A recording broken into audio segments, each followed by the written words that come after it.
Hey, what is going on, YouTube? It's the brain of the mainframe here, Nile Scala, with another exciting adventure of crowdfunding comics with my pal, my compadre, my amigo, Mr. Billy Tucci. And I'm teen sensation Billy Tucci. Teen sensation. What's up, everybody? How are you? TJ, Lee, Victor. What's happening, guys? Good to see you, Niall. I'm sorry I missed yesterday's show, but, family stuff. You know how that goes, buddy, don't you? I know how that goes. You know Lee, how that goes. Oh, I know how it goes, man. But congratulations again on the addition to the family, and congratulations on the godfatherhood. Yes, I am the godfather now. What a great honor. So I'm very, very excited for little Brody Drew. That's his name. Brody Drew Bogaski. Brody Drew? Brody Drew. Nice. Yeah. Nice. So, my buddy, how has your day been? Working hard, I can tell you how my day is, and we were chatting with Mr. Randall and the thing, but we had that disastrous leak, the flood, and so the guys came today, the contractors, tearing the whole bathroom apart. Oh, I didn't realize that when someone comes to your house to do work, that they call you every 10 minutes and ask you a question. Mm-hmm. Yep, yeah, that's typical. You know what I mean? It's like, what? And he's like, sir. I'm like, my name's Billy. And I had to go downstairs and talk to him. Like, yeah, take it out. Yeah. Oh, look at this wood. Yeah, I see that. Yeah. It's all screwed up. Rip it out. Crazy. I spent more. And then I went to Home Depot. And we had to buy a bunch of stuff, Scala. And then I'm getting calls from people asking me, what are you doing? I'm like, what am I doing? I'm working. Can I come over? No, you can come over. Why don't you go out with your wife? I said, why don't you go out with your wife and get a cup of coffee with your wife? Oh, she's working now.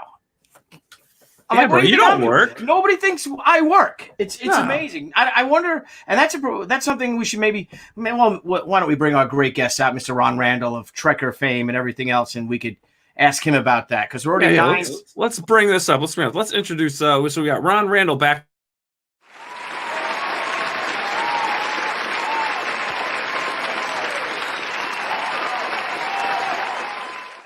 Ron, welcome. Dude, I love the cheering. Thanks. Quite I think, Ron, what do you think if they were all zombies? We just, Well, I should make it so they can pull out the picture, like tearing it apart. Yeah, they rip the picture apart. Yeah, exactly. We jab it, and there's Ron like, ah. No, Ron, if you heard us talking, Niall and I, in this conversation, and you said you nipped that in the bud, though.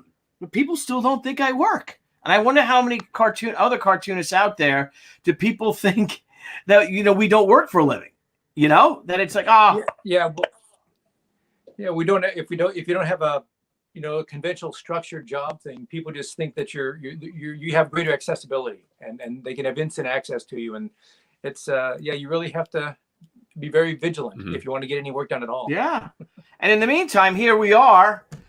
For us, Niall and I, it's after 9 p.m., it's after 6, and we're still working. I'm sitting here at the table. You know what I mean? And I'm like, they don't realize that when you, especially now that you're self-publishing again and you have your own crowdfunding, your own with TREKKER and all, dude, you're like working, right? From the moment you wake up and then till you go to bed.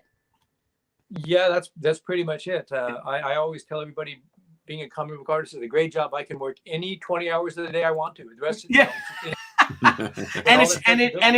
and it's a field where you could literally make hundreds of dollars. It's a career. Hundreds and hundreds of dollars. Well, I mean, Ron, I believe you told me last time, you're pretty much like a one-man show, right? Yeah, I really am. I write the stories, I draw the stories, I letter the stories, I color the stories. And then I build the Kickstarter campaigns, and I run the Kickstarter campaigns, and I do all the promotion for the campaigns, which means everything from Twitter and Facebook, and going to conventions and trying to get the word out that way. Wow. And then the only thing that I have a real, other than I have a few people that help out on the book. I hire an editor, and I have a color flatter that assists me with the coloring. But otherwise, just the fulfillment of the campaigns when I use Black Box, and they do the majority of the fulfillment of the campaigns. But yeah, other than that, it's my It's my big circus, and I have to run all 3 rings at the same time. Wow, that's incredible. You know, And right now, I mean, you're up to 443 backers, so that's a lot of fulfillment to do. oh yeah, dude, yeah. That's a lot of fulfillment. It is, but that's why I'm glad I was able to get on board with Black Box, because for my campaigns, the majority of the books that I do just go right from the printer to a Black Box, and then I have to, I have to coordinate with them and provide them a list of which backers get which books, so that communication has to happen. But then Black Box does the physical work of packaging things up and making sure everybody gets mailed the right thing. Now, who is Black Box? If you don't mean it, because we do get a lot of people asking about fulfillment, and we plan on doing a show about fulfillment. And I don't know if you'd like to come back on that to talk about like companies like Black Box. What is Black Box exactly, and how could it help? How is it helping you? Well, so Black Box is a company that was formed by the people that did the Cards Against Humanity game. Oh, cool. And, oh, wow. So, they know Kickstarter pretty well. And I don't know that it happened this way, but I wouldn't be surprised if what happened was they built this card game, Cards Against Humanity. It just blew up on Kickstarter, and they had bazillions of them sold. And they probably were doing all this fulfillment themselves and realized what a logistical nightmare it is to try to keep track of all that sort of stuff. And, you mail it a shipment, and if it gets damaged, then you have to do customer service. And, it's a huge, and so they probably said, wouldn't it be neat if there was a company that did this sort of thing for the people that just want to do their Kickstarters? And so I think that's how Black Box got started. I could be wrong, but I think that's how it started. But anyway, what Black Box does is, if you've got, like I have 400 or whatever backers, and by the time my campaign's over, it's probably going to be at least 600 or so, I hope. But then I'd have this long list of basically packages that I would have to assemble and mail off to people and all that stuff. And instead, I send the books directly to Black Box, and the other rewards too.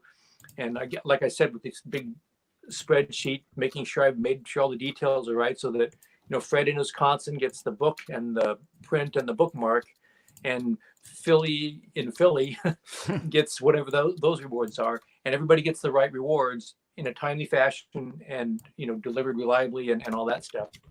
So it's all that logistical stuff that I don't want to have to do myself. I just don't have enough hours in the day to create the books and do all those other jobs I was just talking about, and then make countless trips to the post office or whatever too. The other good thing about Black Box, I don't know how many other fulfillment services do this as well, but Black Box has a series of warehouses throughout the country and some internationally as well.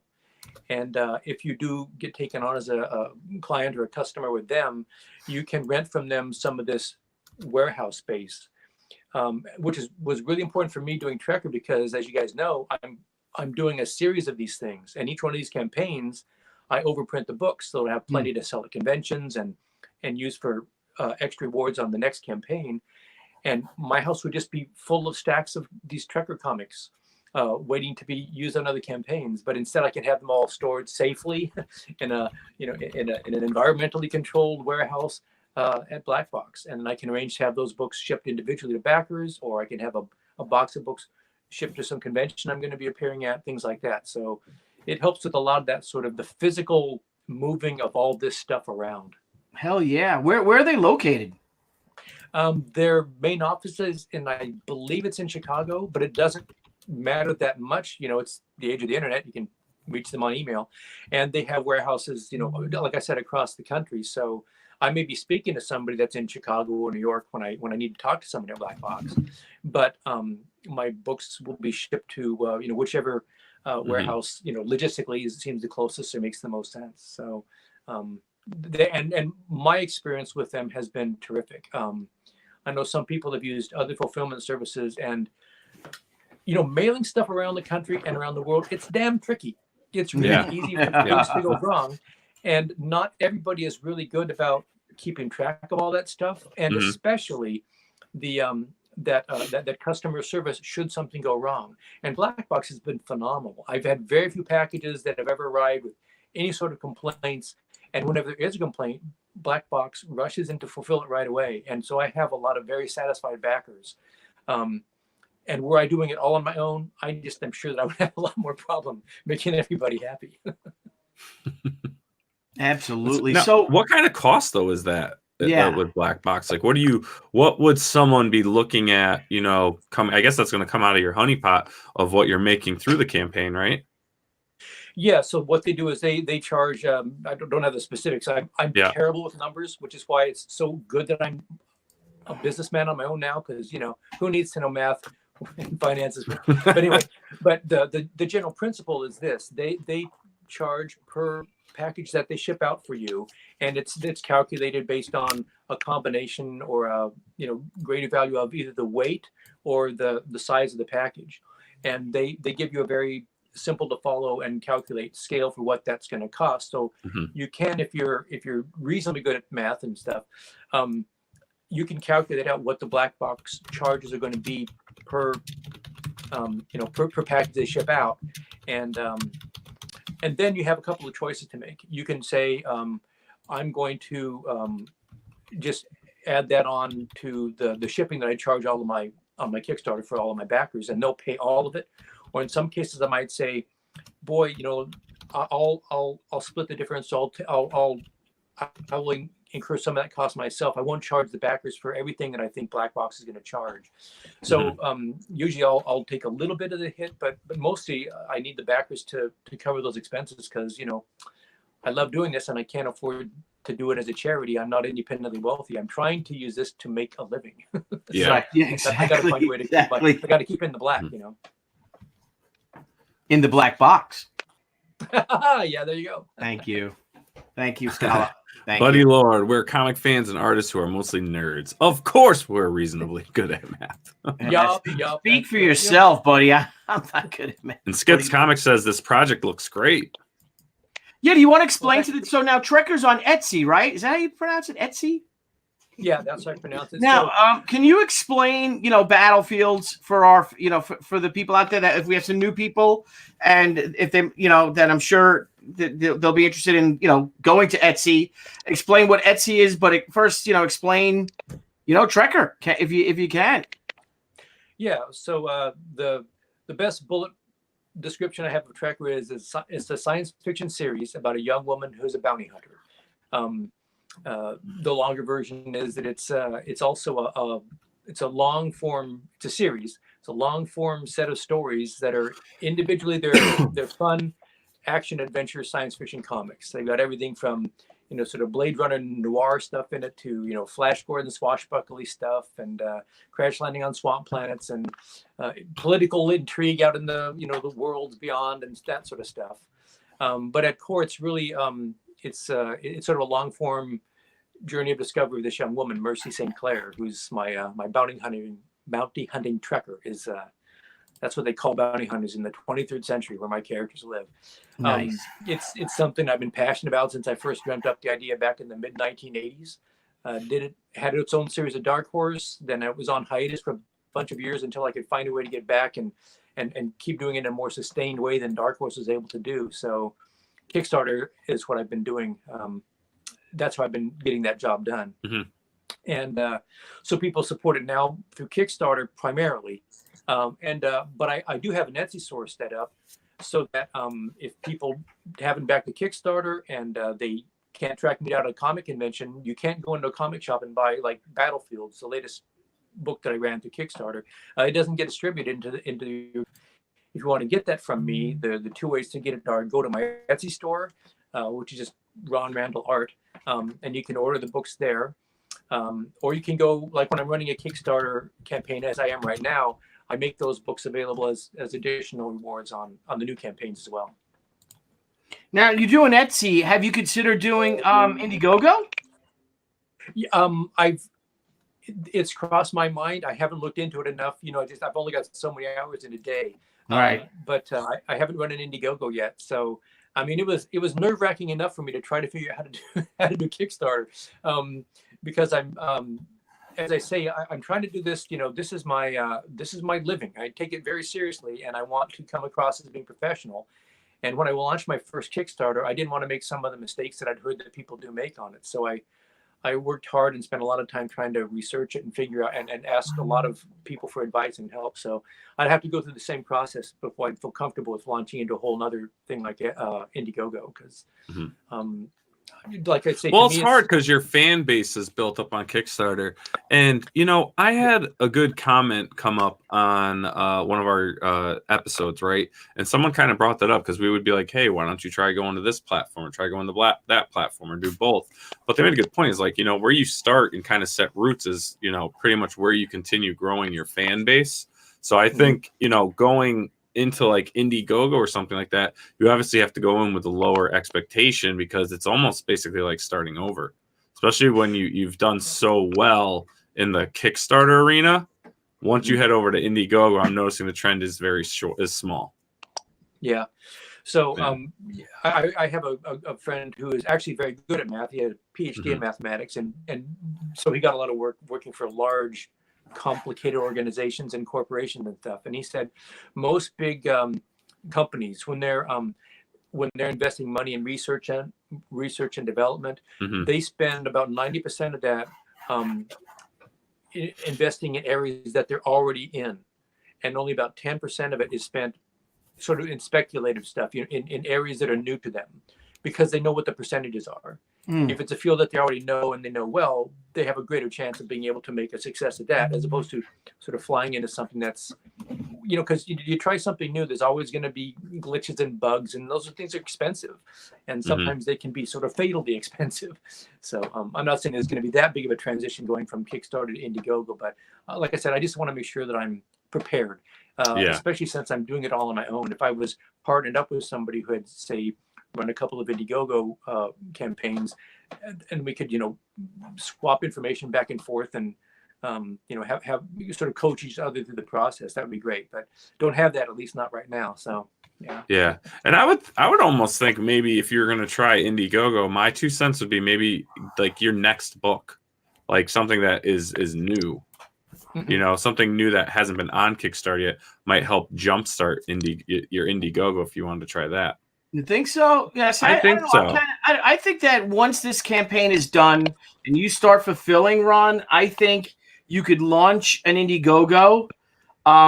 This is just, I know, like I said, there's only so many hours in the day, but when you're done, you know, when the book starts shipping, you say on the 21st of January, that volume launches, sorry.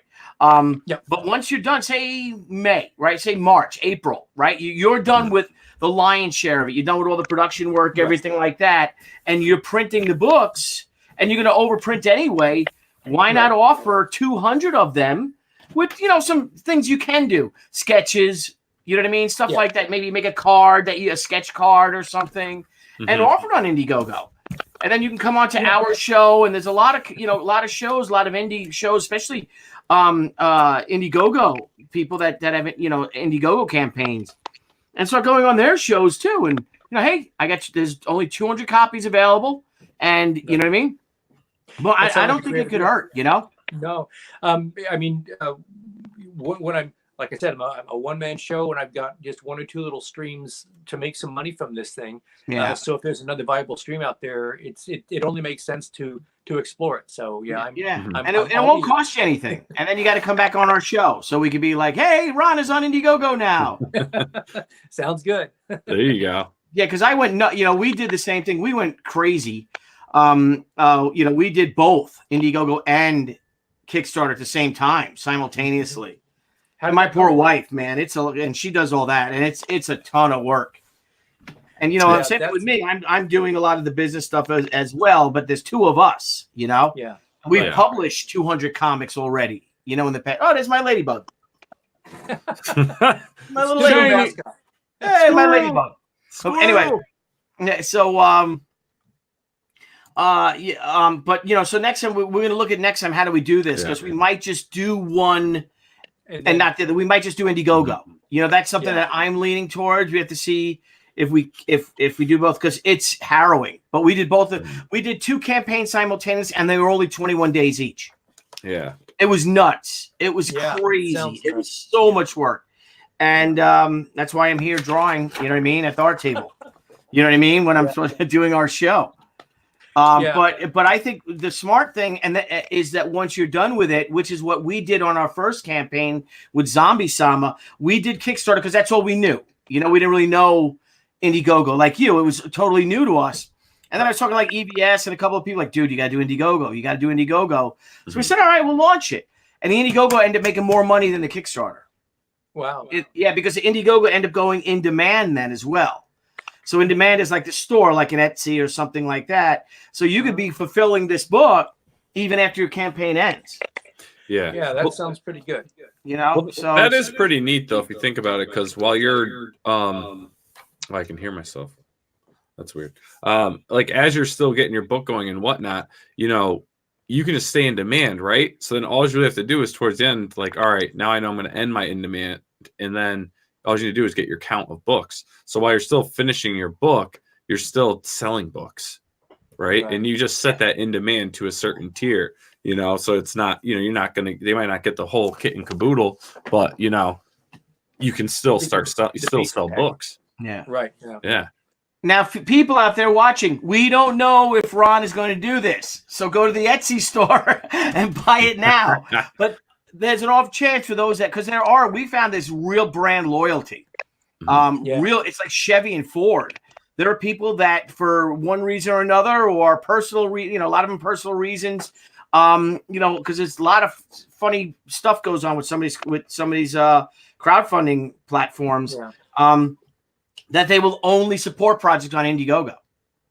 Yeah, I've heard that. You know what I mean? And if that audience is there, what the hell? It doesn't hurt to reach. Even if you sell 50 books. Yeah. It doesn't cost anything. And it basically, like what we did, we literally just cut and pasted the whole, the Kickstarter into the Indiegogo. Sure. Yeah. When we launched it afterwards, and it kind of worked. It worked out very well for us. Yeah, and Buddy Lord has messaged us a few times, even just like on Twitter and stuff, mentioning some things. And, he's done a lot of research and stuff for his campaign. And one comment he has here is, I recently found out that self-published marketing agencies will take graphic novels if you sell through Amazon, Barnes & Noble, Apple, Google Play, and Kobo. These have millions of customers. And then he also just posted, Indiegogo can send your stuff directly to an Amazon warehouse. And Amazon has its own fulfillment. It's something to think about once your book is actually printing. So there's another form of fulfillment there. That's interesting. I didn't know that about Indiegogo. Yeah. I didn't know that about Indiegogo. I mean, and I don't know what I don't know what those numbers look like for them. I have heard one or two creators who have done self-published books and then explored the possibility of putting them on Amazon. And the challenge there can be that the amount of the percentage of profit that you make from any book sold through Amazon, because of the fees that Amazon exacts, you get a very small portion of it. So you've got to sell quite a few books to make it sort of worth the time of dealing with moving that stuff around. Not a reason not to do it, but I'm just like anything else that has to do with, one has to look very carefully into it and make sure you're going to wind up that this brilliant idea isn't going to be a very expensive one to you. Yeah. So you have 4 campaigns under you. This is your 4th campaign now. And it's very successful so far. You've already reached your goal. You have about 22 days left. I mean, has this been easier? Each campaign has become easier, or has it become harder? It has not become easier. They've all been, I'd say, probably a similar degree of difficulty, and because each one's different. I mean, first of all, this campaign. Okay, so the first 3 campaigns I ran were for 3, trade paperbacks, 120 to 140 or 50 page trade paperbacks, brand new Trekker stories, and by the third one, I figured out I've done 3 now, and I could see that there were starting to be some sort of patterns that I have some. It's reasonable to have some expectations about how it is likely to go. So had I been doing another trade paperback right now, maybe I would have felt a little bit. It was a bit more like familiar territory. But instead, that would have been too easy. So instead, I decided to make it more complicated for myself. So what I've done this time. So before I did these 3 new books on Kickstarter, I'd done a whole bunch of Trekker stories, as I was saying before, through Dark Horse and back in the 80s, and then we brought that stuff back, and they put out one of their small omnibus packages of that. Then they did a couple new trade paperbacks of Dark Horse of new Trekker stories, and all those stories are now out of print. So I wanted them back into print. So that's what I'm doing now. So this Kickstarter is like for a 450 to 470 page big old hardcover book. And I went back and I colored all the earlier stories that had only been in black and white. And I just finished coloring all that stuff. So this is going to be like the big ultimate collection of all those earlier Trekker stories restored and brought up to speed for modern fans, I guess. So instead of running a Kickstarter for a trade paperback, this for a big, hardcover book. So the scale was quite different. The target goal was bigger, and the shipping things and all that stuff. So I had no idea how that would be received by my fans. I mean, I knew, okay, a fair number of people are going to pledge at a $15, $25, $30 levels. But the hardcover, $50 is as low as I could possibly go. I mean, that's the same price as Image uses to sell their big, hardcovers of like Saga and stuff like that. Yeah. And how many pages is it? It's probably going to be at least 170. I think. That's a big book. I mean, 400. Yeah, that's a big book. Wow. Yeah, it's a pretty big volume, and so I was really relieved to see that it seems like very similar numbers of people are excited to get this, this really cool. I think it's going to be really cool, a hardcover collection, and with all those stories, and like I said, all in color and larger. I mean, they're bigger than comic book size. It's going to be 7.5 by 11 books. So, and certainly a lot bigger than the Dark Horse omnibus that came out, which was largely in black and white anyway. So, I mean, I really wanted to make it special, both for, readers who already know the material, but now get to see it in a format that's, big enough that they can see the art better and all that stuff. And of course, also so that somebody who's never seen Trekker before is going to see this and go, wow, that looks pretty amazing. So got to get that. So, so it was kind of for me, it's the biggest and most ambitious campaign I've run yet. And I'm incredibly gratified that people aren't saying $50. I don't think so. They're saying $50. Okay. Where do I sign? Sort of. Agreed. Yeah. No, that's smart. Yeah. No, I mean, you're giving a great value, and that's why you've got to reach that widest audience possible.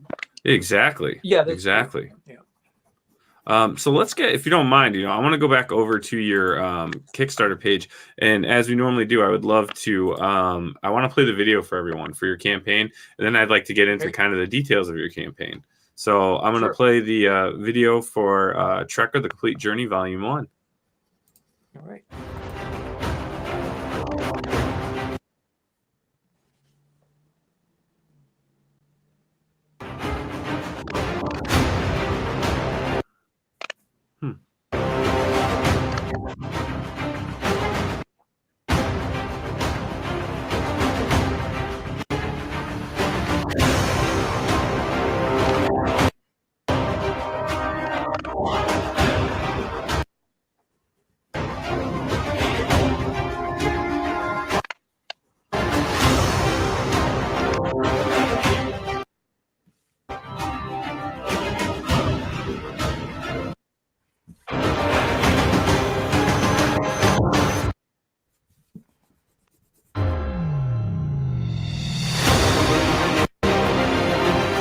Hi, I'm Ron Randall.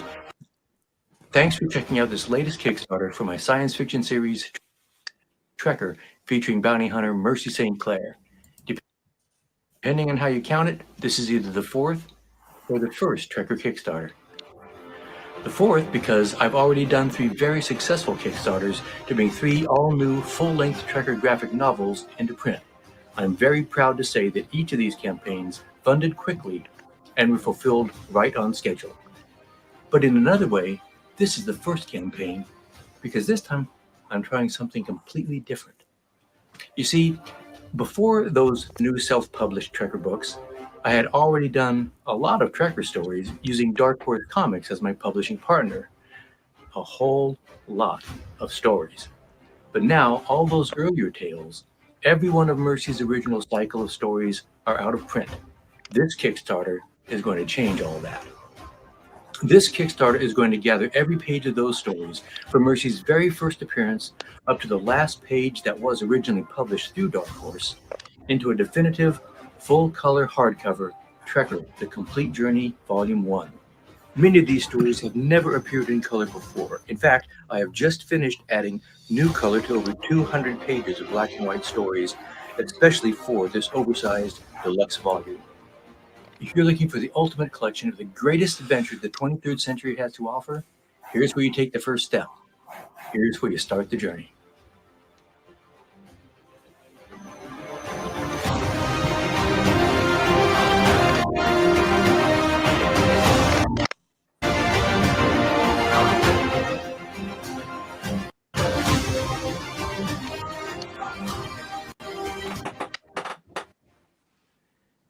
Wow, awesome video, Ron. Thanks. The art is fantastic. The music's great too. Well, you know, music is super important in one of these things, because otherwise it's just my voice talking, you know, and that's nobody needs to hear that too much. So this is basically everything that's been published through Dark Horse over the years, right? Into one omnibus, really, right? Exactly. Yeah. The goal here was to get all the stories that are out of print now. And get them back there, so you know people can. So I can have them to sell to people at conventions. They can get them at the Etsy store or in the Kickstarters. Those are the outlets that I've got. And if I wind up expanding to Indiegogo or something, that'd be great too. But the idea was I'd be at a convention with like the latest trade paperback I'd done, and people would come up and they'd say, "Where do I start? You know, where's the first volume?" And I'd say, "You can't get the first books anymore; they're out of print," which was killing me. I do try to make every single. I mean, it's very important to me that every one of these stories, I want it to be a standalone story. I want it to be a good entry point for a new reader, every single story. And I work hard to make that happen. And I know a lot of readers find that it works that way. At the same time, you know, a lot of people want to get on from page one. And that's what this campaign is designed to do. So they can get the campaign, and you can see the rewards. You can buy the brand new book. And there's another level where you can buy the book and a pack that has the three stories that take place after this hardcover collection too. So I try to make everybody happy. Let's see, the Complete Trek Beyond. So that's for $95 pledge, that's when we're going to get the Complete Journey Volume 1, TREKKER Chapeltown. Sorry, I can't talk tonight. TREKKER the Dark Star, and then TREKKER Battlefield. So you're getting everything right there, right? From the very first issue all the way up to your last Kickstarter. Yeah, you got every TREKKER story that's ever been printed so far will be in that level. Yeah. Buddy Lord says that's bonkers. That is bonkers.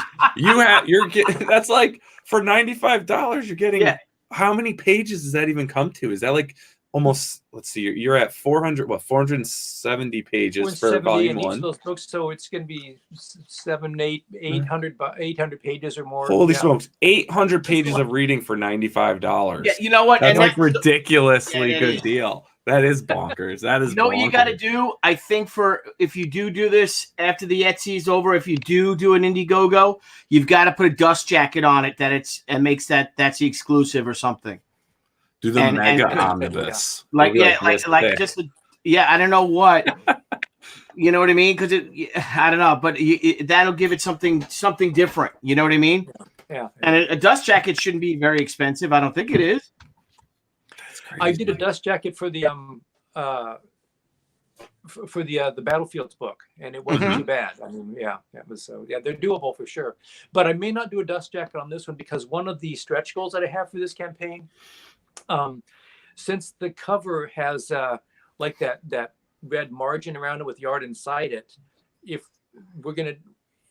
the stretch goal happens, we're going to sort of de-emboss the art so that it sits back a little bit, so that the margin will sit out more, so it's like a frame around a picture. Oh, so nice. It's going to have a little bit of three-dimensionality to it, so a dust jacket on that wouldn't work so well, but I've got some clever ideas for some stretch goals to make this book, I think, pretty swanky. Absolutely. Yeah. Who's your printer? I use a print consultant named Rhiannon, who used to work at Dark Horse. She was high in their department, their production department. She was one of the people that ran that show, and she has worked with me on all 3 of the trade paperbacks. And she's like my printer whisperer, because that's another job that I'm not great at. I know when I say matte finish paper, that means something different to me than it does to an actual printer. So I would Right. be afraid. I'd be talking to the printer, telling them the book that I want to have done, doing my best to describe it, and I'd get some of the details wrong, and then I wouldn't get the book I wanted. Yeah. So Rihanna knows how to translate from Ron artist speak into what a printer can actually do. So we used a domestic printer for the first 3 books, but the hardcover, she says, it tends to work out better economically and stuff to maybe use an overseas printer there. So I just work with her and pretty much get her input and feedback and make the decisions that way. But like I said, anybody who's picked up and looked through Dark Horse books knows that they have extremely high production values and it's good quality printing and stuff. So I just go with that because, you know, I don't want anything about Trekker to be, you know, second shelf. I want it all to be right, you know, really the top of the line stuff. And I've been thrilled with the quality of the stuff that she's helped me get on these books. So yeah, so I'm pretty excited to see what we come up with. You know, knowing how big this book is, I really hope you can reach 45,000 or more, because I think that ribbon bookmark would be just such a nice piece to this book. I totally want to get the ribbon book. I mean, it's such a classic thing. It's you know, I mean, how many times am I reading a book and I'm fumbling, what did I do with the damn bookmark? You know, I mean, so I think it'd be great to have that. And that's the nice thing about doing this hardcover thing is I can use different things for the stretch goals. Things that you can't have, it doesn't make sense to have in a trade paperback, for instance. So we'll see how it goes, but you know, people seem to be pretty enthusiastic about it, and I guess I'm giving them a good. Farmer Dan likes it. Farmer Dan thinks Trekker does look pretty cool. Well, that's good. When I'm at a convention, and I've got my table display and stuff. And if somebody comes by, and you know, a lot of people they're going through the convention, they're sort of browsing around, and it's like the cartoon version where somebody will come by and they'll look and then they'll walk on and then they'll look back. The classic double take thing. Yeah. And I kind of figure if the look of the character and the design of it seems to catch the eye, then there's a good chance the stories are going to appeal to them too, because it comes from the same person, the same sensibility, you know. Yeah. And that seems to work out pretty well. A lot of people pick it up because, you know, they like the design of the character, or they like the style of science fiction that I tell. And they like, if they buy one book, they'll tend to come back the next day of the show and want to buy another book.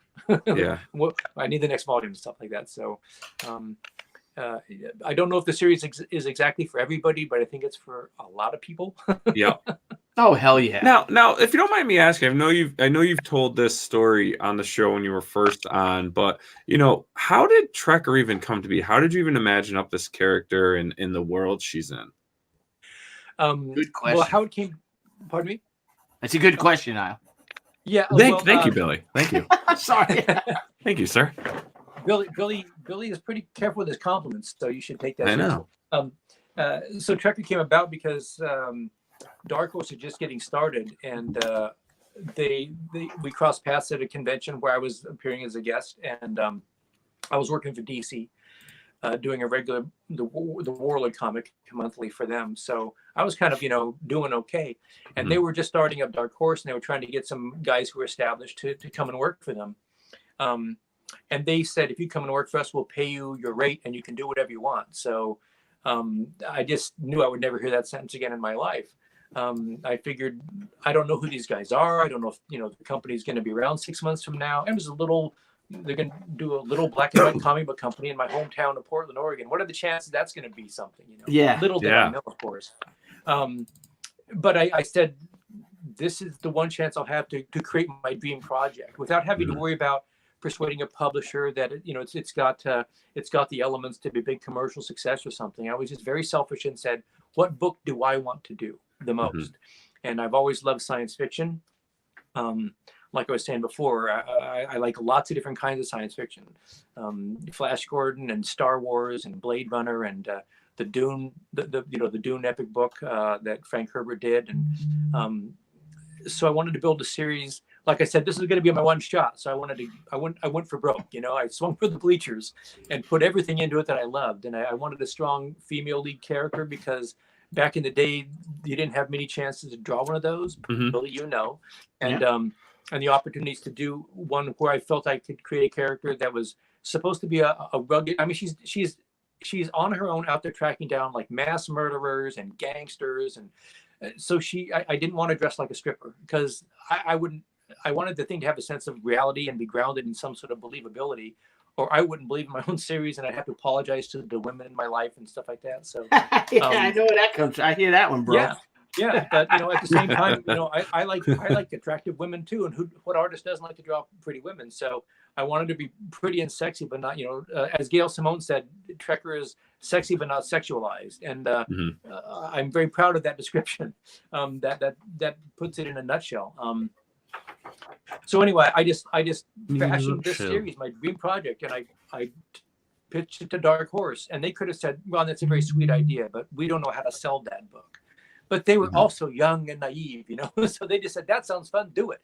So let's do it, yeah. And then I had to figure out how to. It's like I called their bluff, yeah, and then they called my bluff, and then I had to try to, you know, step up to the plate. So I started out by doing stories that I thought I could tell. I mean, I was a young writer when I started doing Trekker. So I didn't know how to tell a big sprawling epic like Dune, you know, a life's journey of this young woman who evolves and grows and changes over time and stuff.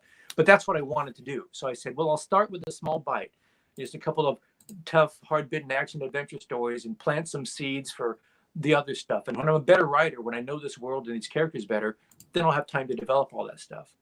So that's where the series is at now. Now I know what the hell I'm doing. Yeah.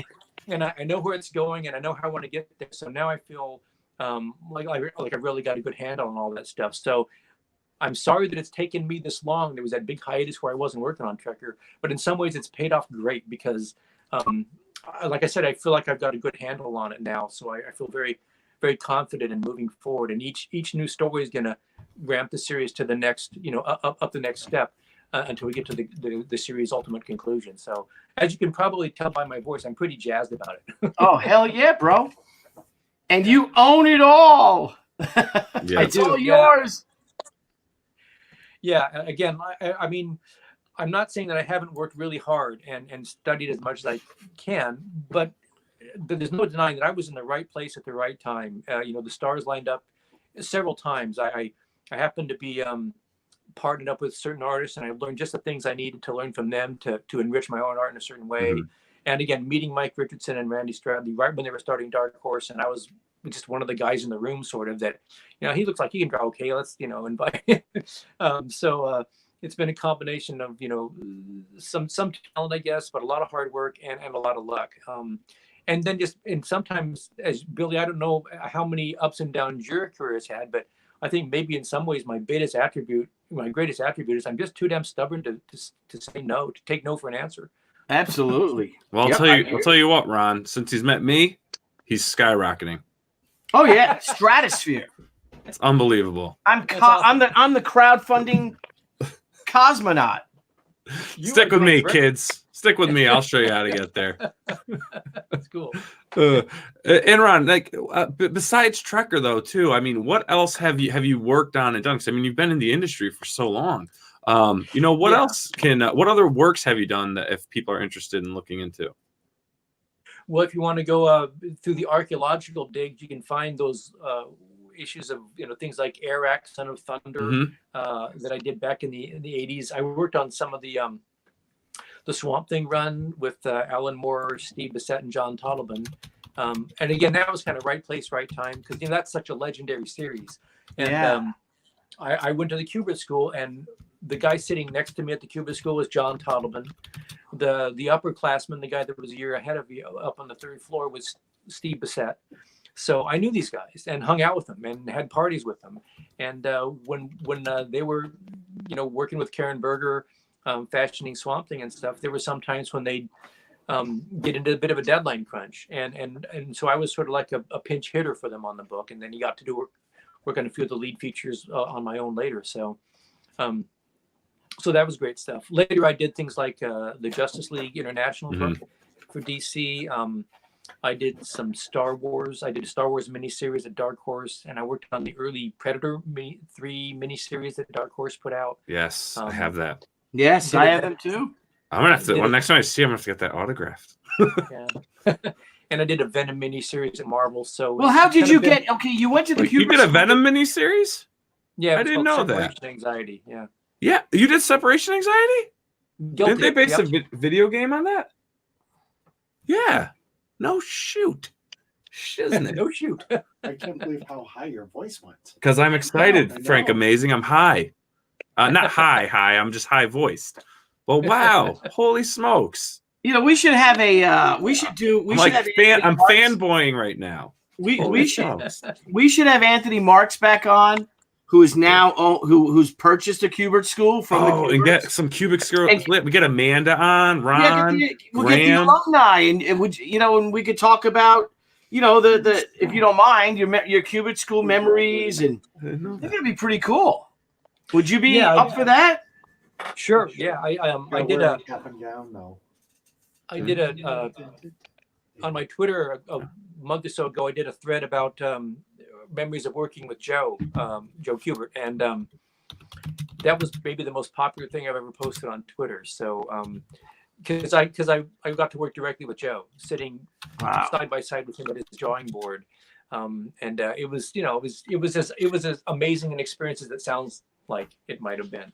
I bet. So, I bet. yeah. And then we can get some of those Kubert School people that liked your tweet, and those fans to buy your book. Skew. What? There you go. He said the Kubert skew. The Kubert School. Hey, man, I'm from California, California. Yeah. I thought you were from Canada, and it was about comics. Eh? That's cool. I'm still on the separation anxiety thing right now. Sorry, I'll let that go. That's awesome. Oh man, That's great. I've got a project with Kubert's School. I'm actually going to be ready to announce it in like a week. Nice. Yeah, New Yeah. series now goes to school. yeah. New series now goes to school. Now goes to school. Me and my LL Bean backpack with my initials on it. Dude, nice. You remember those? Does anyone No, remember? but I don't. But are you a fan of LL Bean? I was when I was actually in school, I guess. Oh my! I love it. I just got a whole. I got a LL Bean boots for my in-laws, and I got a sweater. I think that might be my new look. LL Bean. Oh yeah, wearing all the plaid and everything. Yeah. How about you, Ron Randall? Do you like LL Bean? Never been a customer. Oh. So Well, you know what? After the success of this, campaign, I believe you will have the beans, and I think perhaps you should. It is so choice. Thank you, Victor. Hey, Victor! Thank you, Hey, Mr. thanks, Rodriguez. Victor's a Appreciate great fan of the show. He never misses an episode. Yeah, he's a great supporter. Actually, of if he ours. does, he apologizes, which no one ever has to apologize for missing an episode, but Victor's always there. It's a good Thank you, dude right Victor. there. Thank you Thanks, very Victor. much. So what's in the future for Trekker? Obviously this omnibus is coming out. I assume there's some more goodies up your sleeve.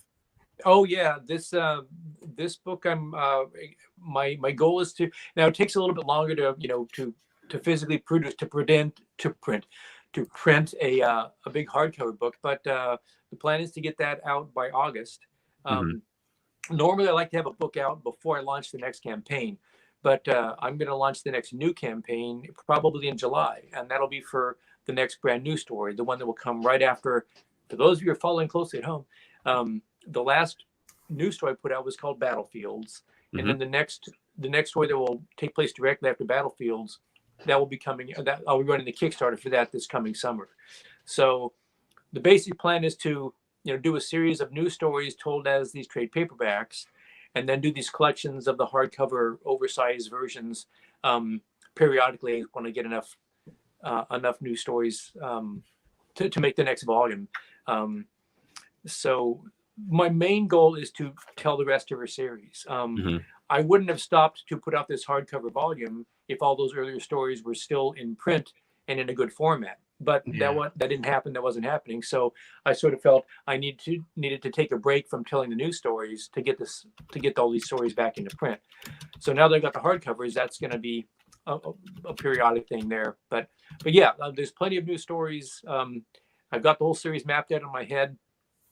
Plenty more new volumes of new stories to come out as Mercy continues her gradual evolution as a character, as a human being, and exploring the expanding, increasingly complicated world that she plays a bigger and bigger role in. So each step has been really exciting. And one of the great things about the series for me is that because of that sort of the flexible umbrella that the concept she's a bounty hunter has, is I can have one story can really feel like a sci-fi western like Firefly. Yeah. And then the next story can be like zipping around in spaceships and space battles like Star Wars, or crash landing on swamp planets. Another story is being stalked through some alien moon by a monster, so it's aliens or something like that. So I can switch from subgenres of science fiction, which means every story has a kind of a different texture to it, different settings, which keeps it fresh for me, and hopefully keeps the readers so that they're getting some new things to look at. But at the same time, since it's all about Mercy St. Clair and her, she's the central character, she's driving all the stories. The series theoretically holds together and has a consistent tone and a through line, so it doesn't feel like it's just a variety show. Everything is different from one. I'm trying to hit that balance again. I'm trying to do it all, where it's a lot of great variety and a lot of change of scenery and stuff, but at the same time, it always still feels like, oh, this is the next Trekker story. It's great. It's some fresh air or new things to look at, but it's the same characters just taking the next step. So yeah, plenty to go. That's such a great thing that you're doing, though, because now that you're opening up Trekker to so many new fans, you're compiling everything now. So it's like, all right, if you're new to the story, you can start from the very first issue and work your way completely up and get to know this character intimately. And I think that's fantastic. And, unfortunately, I see some of these other creators that are, they've either regained the rights of their character, right? Or they just have this huge hiatus between the characters, bringing it back, but they're not acknowledging the past. And maybe that's because maybe they're not picking up the story. Maybe they don't want people to really go that way. But I like what you're doing because you're continuing it. And I have to ask, if you had to describe, so obviously Trekker, you started Trekker, the main character, off as one point, right? And now it's evolved in how long technically? I'm sorry, when was the first issue released? What year? 87, I guess, early 87. I created it. I got the original pitch. So 30, was that 31 years? 32 years roughly or so? Yeah, something like that, 32, yeah. 33, yeah. So how has your main character evolved? Like, who was she when she first hit the market to where you're developing her now in her arc? Right. Well, she who she was in the first story in this new the new hardcover, where we introduce the character. She's a young woman who is very good at her job, which is, as she would say, I shoot people, I get paid for it. It's a very convenient arrangement. It isn't an easy job, but she's good at it, and her life, it's simple, right? It's black and white, like the comics were. And that's her worldview, sort of. She, from the very first story, I wanted to plant these seeds and give the reader some cues that there's a lot more going on than Mercy is interested in, than she wants to be involved in. But the sense is that that's going to be an inevitable step. So she starts off, she just wants, she's got her blinders on, like a lot of people in their 20s. You see the world as a very simple binary thing. It's good, it's bad, it's for me, it's against me, whatever. And so she wants the world to be that way, but people around her don't see the world that way, and she just pushes back against that. So what the series is about is life has a way of cracking us all open. I think. We have experiences, we're humbled by them, we're humiliated, or we're informed by them, we're changed by the people we meet, by the tragedies we encounter, by the triumphs we have. And so each of these stories is sort of, in some ways, it's a chink in Mercy's armor, but it's also feeding something else that's underneath that. So that's what it is. She's becoming more of a, I guess I'd say, of a human being. She, at the first, she'd probably say she would sort of like to be like a Terminator. She goes out and shoots. She's unfeeling. She's implacable. She's unstoppable. She's badass, and she is. Yeah. She is badass.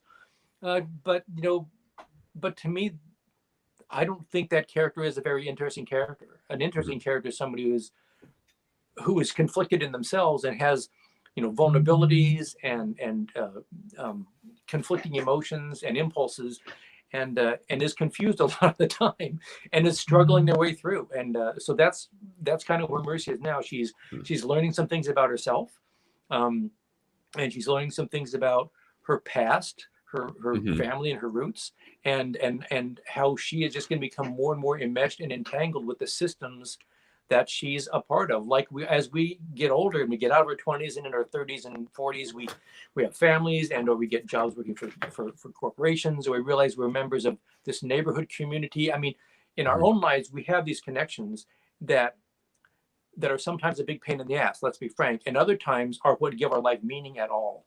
Yeah. So that's where Mercy's at. She's growing up.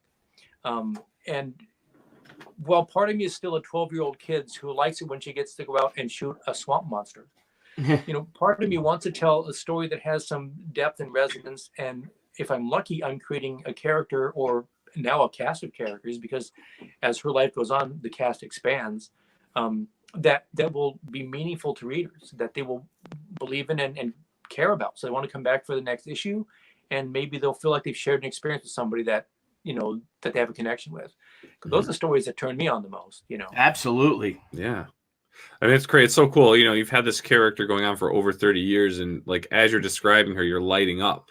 You're lighting up. You're energetic. Your eyes are getting bigger. You can still see that passion there. For your character is strong. It's like contagious. I'm like sitting here, kind of like, yeah. Well, yes. The only thing I give myself credit for is back when Dark Horse first, made me the offer, I must have done a pretty good job of answering the question, what would my dream project be?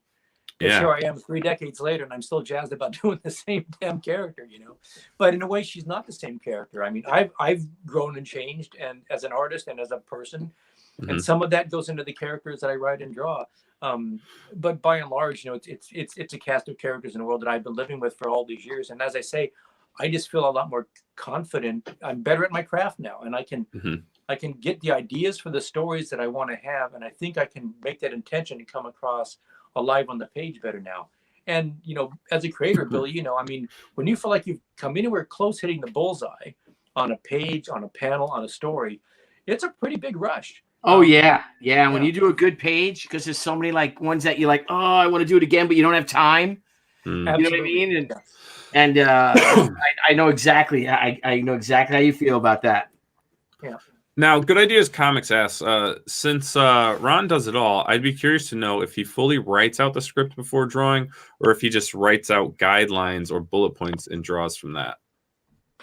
Right. That's a great question. I get asked that quite often, and I am extremely old school, and that means that I have an entirely written script as if I'm going to give it to another artist to draw, because in a way I do. When I'm a writer, I'm the writer. I try very hard to be the writer, and that means because as a writer, you're concerned about, you have a certain agenda, and it's somewhat different than the artist in me has. There's a lot of overlap. The writer in me likes to see cool scenes and nice, those sort of big moments. But the writer also wants to make sure that there's subtle interchanges, and sometimes you have to have a crowd scene. And the artist doesn't like to draw those things. The artist wants to draw the swamp monsters and the spaceships and the gunfights and all that cool stuff, right? But I know that if all I was drawing was that, it'd be like if all I was drawing was, say, a book that's just nothing but cheesecake shot after cheesecake. I mean, I like looking at pretty women, but if I were to draw a book that was nothing but that would just, frankly, would become repetitive and boring.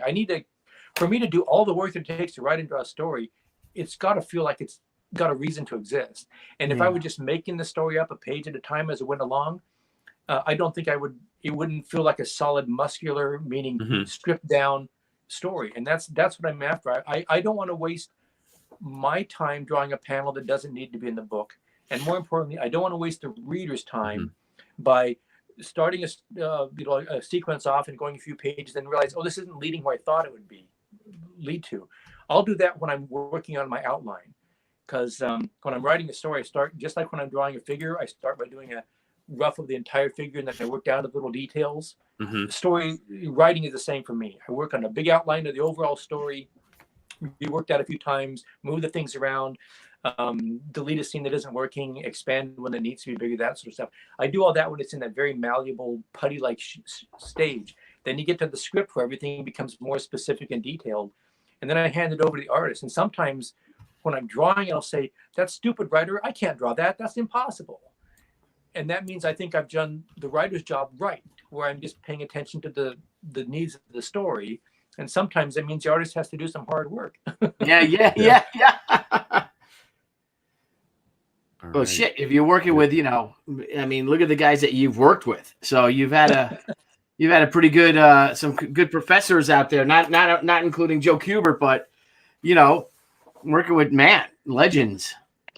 Yeah. I've been in the right place and the right time to get to work with some pretty great writers that really know the structure of a story. And when I first started working on TREKKER, and as I say, I was a beginning writer at the time as far as writing a script, but I was a pretty experienced storyteller by that point, because I was working with writers who, I think I had a pretty good sense of what it felt like when you had a story that had a beginning, a developmental middle, and then a good resolution. So that sense of what a story is, that's the essential thing to me. And I often say I view my job, my essential job is I'm a storyteller.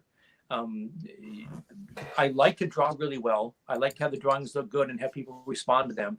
But I feel that the ability to draw really well is only important to the extent that it's serving the story well. If I can draw something so it's clear and cool and compelling, so it does what Joe Kubert always did, which is you grab the reader by their lapels and you drag them into your story, and you do not let them go until the story is done. Right. I don't have Joe's mastery by any stretch of imagination, but that's always somewhere in the back of my mind. Are the readers going to care about what's going on there? Are they pulled into the story? Are they going to hang in there with my characters as they go through what they're going through? So and that's the thing that really keeps me going, is telling what comes next. How am I going to tell that so that the reader wants to know what comes next and keep going? Make the story mesmerizing or something like that. Anytime a reader says, "God, I started reading the book and I couldn't put it down," that's the best compliment. Oh, heck yeah. Yep. Yeah. No, I gotta. Oh, go ahead, Billy. Sorry. No. I'm just thinking. I just love the idea, and I mean, like Ron, you're a master, and I just when I'm on our show, I come up with new ideas for shows, and I love like panel layout. Like experimenting with panel layouts, and I think on a personal thing, tomorrow I'm going to do a page. I think I'm going to do it. I think it's 7 panels, maybe 7 or 8. I think I'm going to just do all the heads. You know what I mean? Because everyone's just firing, talking, and it's starting to build up to a thing. And one character's getting into another's head.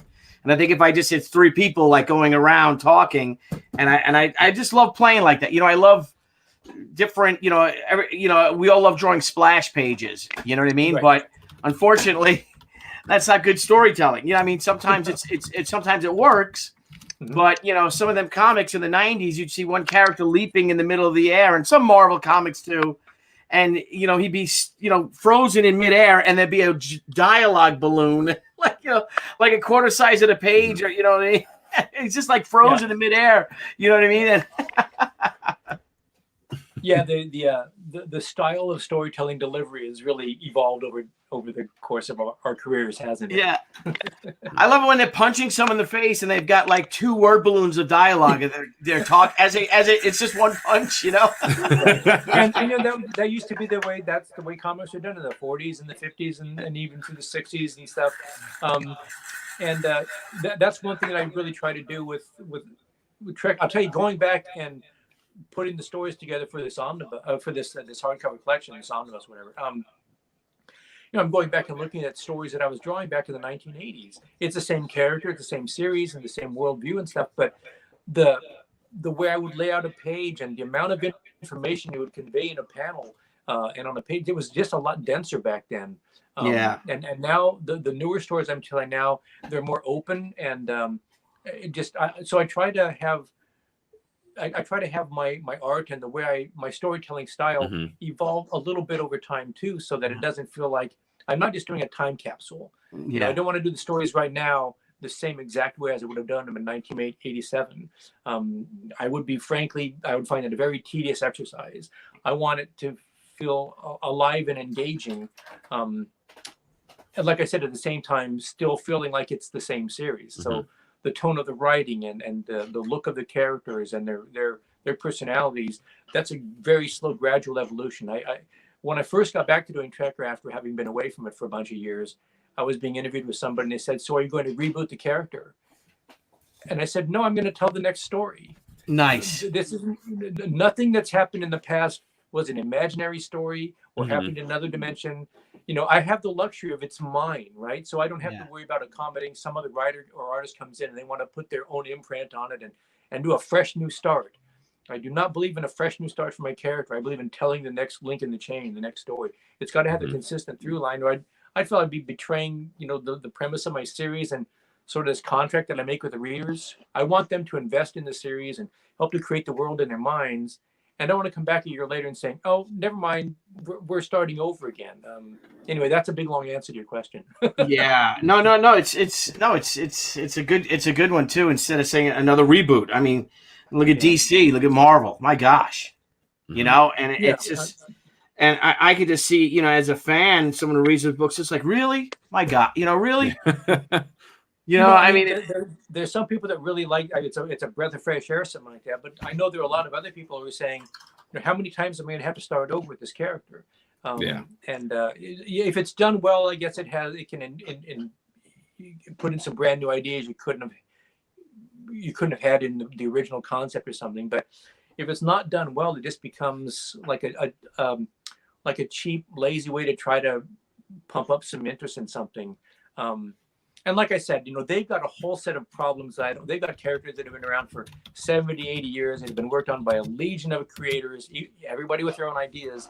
TREKKER is my own little thing, so I can afford to be very precious about it. And God damn it, I'm going to be very precious about it. absolutely. Now tell us a bit about TREKKER Talk. What is TREKKER Talk are those are two fans of the series. Yep. That live on the other side of the country from me, and they stumbled across those early black and white comics. Yeah. And they were a couple, and they were dating, and they walked into a comic shop, and the cover of TREKKER #1 caught their eye. And of course, this is all completely unbeknownst to me. And then, so they followed it, I guess, very, very loyally. And then like I said, I put the series on hiatus. I was trying to tell the stories. It wasn't selling great, so we didn't get big enough numbers that I could sustain it. So I had to put it on hiatus for a bunch of years, a dozen years. And then when I got back to doing it, social media was coming about. So they got wind of this and made contact with me or whatever. And then I was at a convention on the East Coast. I think it was a Baltimore convention in about 2011 or 12. And this couple comes up to me, this charming couple from North Carolina, and they introduced themselves and said how excited they were that I was back to doing TREKKER. And they were just a wonderful, very very genuine couple, Darren and Ruth Sutherland. And I thought, boy, these are what wonderful people they are, and they're fans of my book. It was quite a thrill. And then they decided to just do a fan podcast about my series. I mean, it was just kind of amazing. And so they each episode they would talk about it when they issued the story and talk about highlights and what characters got introduced and stuff like that. It was just I would never in a million years, would you think of something like that? But, were they in Baltimore too this year? I think they were. They were, yes. I thought they were I thought that was like your son. Did you? I thought it was too. I thought it was too. Now that you're mentioning it, they had TREKKER shirts on and everything. We're like, hey, TREKKER. Remember Nile? We're like, TREKKER. Because they went up to the Crowdfunding Comics banner, because on our show banner I've got your first episodes, our little promos we make on there, and they were pointing to it and taking pictures, and I was like, oh, that must be his kids or something. I don't know. No, they're just these wonderful wonderful fans. I mean, if I had 40 or 50 or maybe 20 fans that were as active and passionate about helping spread the word about TREKKER, I would probably have to spend near the time on social media that I do, figuring that I have to do everything I can to reach out to people. They're just great, and their podcast has excuse me, lots of new TREKKER listeners and fans too. All these things that are happening in the 21st century, because of social media and all these platforms that we have. I wouldn't be able to use Kickstarter to do my own books if we didn't have this stuff. So Yeah. it's a pretty great time to do comics and to be a comics creator in some ways, and it's also incredibly complicated and really difficult in other ways. Like everything, it's a mixed bag, right? Yeah, exactly. And my man asks, what indie titles does Ron admire? What should we be reading? Is there anything out there that you recommend? Boy, I wish that I was more well read about indie titles than I am. There are a few Kickstarter books which qualify, though. There's a series called Destiny New York by Pat Shand that is fulfilling a campaign now, and he's launching another one early February. And anybody who follows me will see in early February when he launches his campaign, I will be doing one of my campaign updates that you do to your Kickstarter backers, where I talk about what's going on in my campaign. But at the end of it, I often will recommend other series that have caught my eye and that I'm backing because on Kickstarter, it's a real mixed bag. There's some really good projects on Kickstarter, and there's a lot of other things that I just think are kind of rough around the edges. And I really want Kickstarter to be a place where people go to find comics that are done on a very high level and reliably fulfilled by professionals who take it as a serious commitment. That when they run a campaign and take people's money, they fulfill that when they say they're going to fulfill it. And Pat's one of these guys who just delivers. He's a great writer. He's got this amazing story with these wonderful characters. It's about a university in New York, and it's a little bit Harry Potterish in that it's a college, but these people go there. They have some level of a mystical affinity, and they have premonitions about their futures, and they go there to sort of try to get what that prophecy means for their destiny, hence the name. And it's basically about a few young women characters and the journeys of self-discovery that they go on. But it just has there's a certain amount of magic, but that's really in the background. It's largely about, real life sort of situations happening there, but it's just written so well. The dynamics between the characters are really vivid. And then my buddy Carl Kiesel does, he's got 2 Kickstarter characters, Section Zero, which is sort of like a cross between the X-Files and Challengers of the Unknown. So if you like a lot of unexplained phenomena with a little bit of mystery and moodiness and a lot of sort of Kirby-like crackly punching going on, Section Zero, check that one out. And several others. But if people follow my Kickstarter, they'll see my updates where I will try to shine a light on some of the ones that I think really deserve a lot of support. Oh, very good. Very good. Well, man, I'm just happy. I'm happy to have you back on the show. This has been great. We've exceeded our hour. We try to stay an hour. But this has been fantastic, Ron. I really appreciate you coming back on. Actually, it was fun to hang out with you at Baltimore. I hope we get to see you again. Will you be hitting some more conventions this year? Yeah, I'm gonna be in Denver it's over the 4th of July weekend. Nice. And I'm gonna be in Toronto. I'm gonna be in Emerald City in March. And then the next weekend, because I'm insane, I'm going to be in Toronto at a convention. It's bad scheduling for me to fly across the country like that, but I'm doing that one. I'll be at the Terrificon. Nice. You're going to Terrificon? Yeah. All right. I'm liking Terrificon so far. We love Terrificon. That's one of our favorite shows as well, and Denver too. And I'm going to Denver. Oh, great. Yep. So I'll see you there for sure. That sounds fantastic. I love that show. For me, it's been one of the shows where I get the most book sales. People there for whatever reason they buy a lot of Trekker in Denver. So nice. So of course I love going to Denver. Awesome. That's cool. Well, my friend, if we have a panel in Denver, a crowdfunding comics panel, would you consider coming on? Sure. Yeah, it's always great to see you guys. And I think we're definitely going to have one at Terrificon, right? Yeah, I'll double check with Mitch, but I believe that we're having another panel there. Okay. Yeah. That'll be great. And then possibly maybe Dragon Con? Yeah, I haven't lined anything up there yet, but I've always heard such great things about it, and I'd love to get down to that one for sure. Oh, fantastic. Wonderful. And just for our viewers, so tomorrow night we have Marv Wolfman on the show.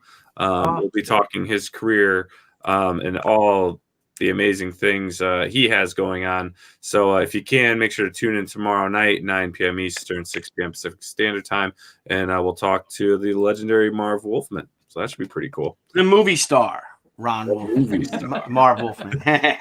Television star. Television star. There you go. The CW's new heartthrob. There you The CW's new teen sensation. Teen sensation. Oh man, this is fantastic. And Ron, if you have anything else going on or whatnot, or if you know, with this new stream, it's pretty cool because we can just kind of send this link. You know, we can be mid-show. We could send you a link. You know, if you happen to be catching us, watching us while you're working, and we have someone on you'd love to chat with, you know, throw a message in the chat. Hey guys, love to join you. Yeah, throw you a link and to pitch the book and stuff like that. Yeah. Fantastic. Yeah. I'll do it. Technology, it's a beautiful thing, right? Perfect. It is. All right, everyone. Thank you so much, Ron. Thank you so much, Billy. As always, it's a pleasure. And you know, make sure to get out there, back Trekker: The Complete Journey, Volume 1, and let's see if we can hit that 45K mark. Because I don't know about you, but I would really like that ribbon bookmark in my book. Heck yeah. It sounds good. You will, Ron. You'll hit guys. it, buddy. You've got 21 days to go. You'll hit it for sure. 21 days to We'll push go. it and everything too. And just look at this. Excellent. Look at all this beautiful, beautiful interiors here. All recolored. Unbelievable. Look at that. Man, you're very good colors. Very good. Thanks. It's been a journey all the way. A lot of learning going on there, but Yeah. it's been fun. I recommend the 95 if you're going to back. I do recommend the $95 bundle. Get yourself caught up completely, and you'll have every story. And he's no boomer. Great. And he's no boomer. Doing all this himself. Right? Exactly. The guy's a talented guy. He's with the times, people. All right, everyone. Thank you so much. It was so fantastic with everyone joining us tonight. Thanks, guys. And we will see you tomorrow night with Marv Wolfman. And there you have it, everyone. Billy, Ron, great luck with it. You'll hit. You got another 10 grand coming for sure. Great project. Anytime you want to come on, like I said, tune into the show. Send us a little, post in there, and we'd love to have you on. Talk Trekker, talk the Kubert School when we have Anthony on, and start talking about that and get some alumni in. We get Graham Nolan, we'll get Amanda Connor on. Who else do we have as a Kubert School alum? A couple of people, right? We've had on already. Yeah. That could be fun. I mean, what a great institution it is. So Yeah. RT Bear didn't go, did he? I don't think Art did. No, Art did not. No. All right. Well, Lee, we'll see you. Victor, thank you so much. And remember, Good to see you Victor guys. back tonight, and he also recommends the $95 tier. So, all right, everyone, have a great. Oh, what's this here? What we got? Can't wait for this. And the other 3 trades were great. Oh, thanks, Lee. Lee's awesome. He's he's a comic book super fan. That's Yeah. fantastic. He's a great supporter of all independent projects, and he's a real champion to our cause. Yes, That's excellent. Well, we need those people for sure. And he's a good chap to hang out with too. he is. That's great. All right, everyone. Have a great night, and we will see you tomorrow. Thanks, now. Thanks, guys. Thank you, Ron. Good night. Good night. Thanks, Billy. Thanks, Niall. Thank you. Hey guys, Thanks again for tuning into Crowdfunding Crowdfunding Comics. Comics. We look forward to hanging out with all of our crowdfunding fans every time we go live. And don't forget to click the link below and subscribe to our channel. And there's a little bell. You may want to hit that too. This way you get all the great notifications when we go live and when we upload some awesome content. You want to follow us? Sure, go right ahead at Twitter at CrowdFundComics with an X, Instagram Crowdfunding Comics, and Facebook at Crowdfunding Comics. Till next time, crowdfunding fans, we'll see you soon.